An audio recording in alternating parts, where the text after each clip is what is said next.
गांव में इस व्यवस्था को विकसित करने के लिए प्रयास किया है, वैसी स्वच्छता के संदेश को सफलतापूर्वक अपने गांव में लागू करने वाली शक्ति रूपा लोग यहां बैठे हैं। कुछ लोगों का जो भ्रम रहता है, उन सबके भ्रम तोड़ने वाली ये सारी फिल्में हैं। कुछ लोगों को लगता है कि पढ़े लिखे लोग ही कुछ काम कर सकते हैं।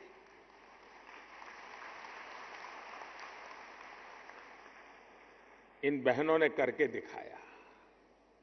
कुछ लोगों को लगता है शहर में होंगे, थोड़ी चपाचप अंग्रेजी बोल पाते होंगे, वही कर पाते हैं।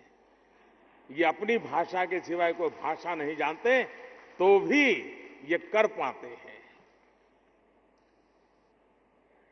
अगर किसी विषय के साथ व्यक्ति जुड़ जाता है, जीवन का मकसद उसको अगर मिल जाता है, तो वो उसे पार करके रहता है।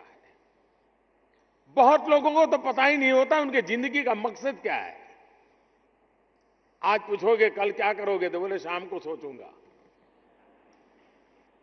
जिनको अपने जीवन का मकसद ही पता नहीं है, वो जीवन में कभी कुछ नहीं कर पाते, जिंदगी गुजारा कर लेते हैं, दिन गिनते रहते हैं, और कुछ चीजें दो चार अच्छी हुई तो उसी के गाजे बाजे के साथ गुजारा करके रात को सो जाते हैं।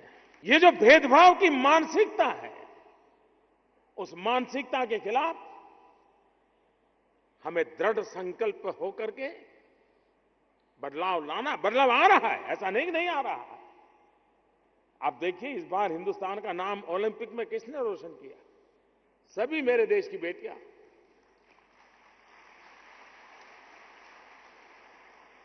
देश का माथा ऊंचा कर दिया।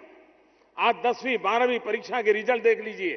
पहले 10 में बेटियां ही बेटियां होती हैं, बेटे को ढूंढना पड़ता है कहीं नंबर लगाएगा।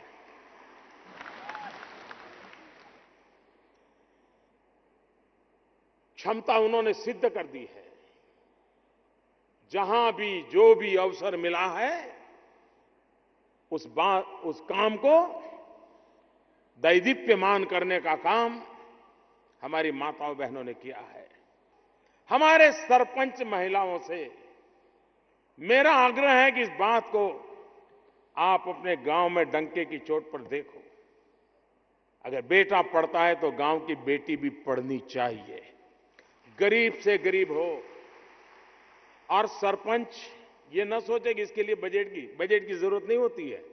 सरकार ने स्कूल बनाया हुआ है, सरकार ने टीचर रखा हुआ है, उसके लिए उस गांव को अलग खर्चा नहीं करना है। सिर्फ आपको निगरानी रखनी है कि बेटियां स्कूल में जाती है कि नहीं जाती। कौन परिवार है जिसने अपनी बेटी को स्कूल में नहीं रखा है? इतना सारा देख लीजिए।